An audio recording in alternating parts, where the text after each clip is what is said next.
Hello viewers, conditional formatting এর একটি নতুন ভিডিওতে আপনাদের স্বাগত। আমরা এখানে কিছু ডাটা দেখতে পাচ্ছি। এটাকে আমরা একটু বড় করে নিলাম। যে এখানে যে বক্সটা আছে, এই যে সেলটা আছে, এখানে যদি আমি এটাকে পরিবর্তন করে দিই লেখাটা, এখানে দেখেন 2 তে দিলাম, এখানে 2 বরাবর হয়ে গেল। 2 নাম্বার, এখানে 5, যদি 5 নাম্বার আইডিকে সিলেক্ট করি, যে এমপ্লয়ি আইডি, তাহলে 5 নাম্বার আইডি বরাবর যে রোটা আছে সেটা পুরোটাই হাইলাইটেড হয়ে যাবে। হাইলাইটের জন্য এখানে বোল্ড হয়ে যাবে, রেড টেক্সট হয়ে যাবে, তারপরে ইয়েলো হয়ে যাবে। এটা আমাদের ইচ্ছা মতো এখানে ফরম্যাটিং করে নেওয়া সম্ভব। যদি এটা অনেক বড় টেবিল হয়ে যায়, তাহলে এখানে এমপ্লয়ি, এখানে 9 আছে, তো এখানে গিয়ে আমরা এটাকে ম্যানুয়ালিও সেট করতে পারবো। ম্যানুয়ালি সেট করবো। এখানে 11 দিয়েছে, 11 নিচের দিকে চলে গেছে, এজন্য যে নিচের দিকে এসে হাইলাইটেড হয়ে গেছে। এই কাজটা আমরা কিভাবে করব? এই কাজটা করার জন্য যে আমাদের এটা করতে হবে সেটা হলো, এখানে করে দিয়েছে আমাদের একটা বক্স নিলাম, আগের ডাটাটা নিলাম, একটু আগের ডাটা নেওয়ার পরে এখানে খালি, এখানে আর কোনো ফর্মুলা নাই। এখন এই সেলটাকে সিলেক্ট করলাম, সিলেক্ট করার পরে এটাকে আমি এর মতো ইয়েলো করে দিলাম, তারপরে রেড টেক্সট করে দিলাম, তারপরে বোল্ড করে দিলাম।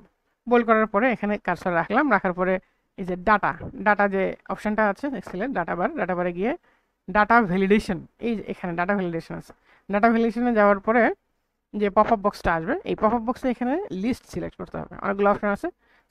সোর্সে এসে যে কাজটা করতে হবে, এখানে এই এমপ্লয়ি আইডি, হ্যাঁ, বা এখানে 1 থেকে শুরু করলে এদিক থেকে এভাবে যাবে।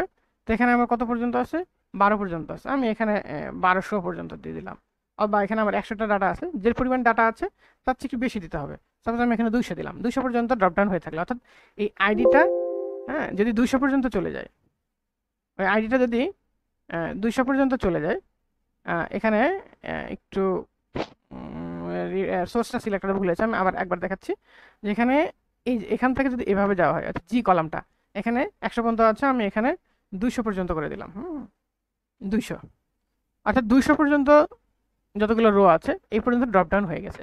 যদিও আমার ডাটা এখানে 200 পর্যন্ত নাই, যখন এখানে রাখছি, এই 200 পরে যদি আসে, অর্থাৎ এই যে এখানে শেষ, আর যদি এখানে আমি বসাতে থাকি সেগুলো অটোমেটিক্যালি এখানে ড্রপ ডাউন লিস্টে চলে আসবে। তবে 200 বেশি হলে হবে না, 200 বেশি হয়ে যায় তখন আবার ওখানে বাড়ায় দিতে হবে। হ্যাঁ, এই যে এখানে আমার ড্রপ ডাউন লিস্টটা হয়ে গেছে। আর এই ফরম্যাটিংটা আগে এখানে করা ছিল, এই জন্য আসতেছে। তো এই ফরম্যাটিংটা কিভাবে করেছি? এখানে ডিলিট করে দিলে তো আমার একেবারে হচ্ছে না, চলে যাচ্ছে। এই ফরম্যাটিংটা আমি কিভাবে করেছি? তো এই ফরম্যাটিং এর জন্য যে কাজটা করতে হবে, আগের যে ফরম্যাটিংটা আছে সেটাকে আমি ডিলিট করে দিলাম। ক্লিয়ার রোলস দিয়ে দিলাম, আচ্ছা, দেওয়ার পরে যে কাজটা করতে হবে, আমার এখানে কার্সারটা রাখতে হবে, রাখার পর কন্ডিশনাল ফরম্যাট হাইলাইটেডে যাওয়ার পরে এই যে মোর রুলস যেখানে আছে, মোর রুলসে গিয়ে সবার নিচে গিয়ে যে এটা আছে যে use a formula to determine which cells format, অর্থাৎ সেলসটাকে আমরা ফরম্যাট করে দিতে চাই। সেটার জন্য করতে হবে যে আমার ইকুয়াল টু সিলেক্ট করতে হবে। প্রথমে সরি, আমাদের একটু ভুল হয়েছে। প্রথমে আগে পুরো ডাটাটাকে সিলেক্ট করতে হবে।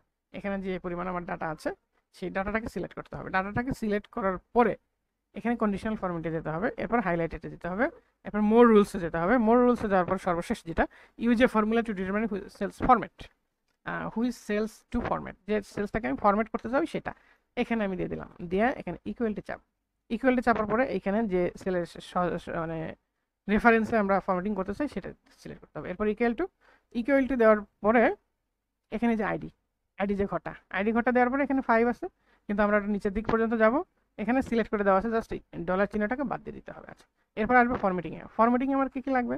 ফিল লাগবে ইয়েলো, আমি ইয়েলো এখানে ফিল করে দিলাম। বর্ডার যদি দিতে হয় দেওয়া যাবে। ফন্ট আমি দিলাম বোল্ড, এটা বোল্ড হয়ে গেল।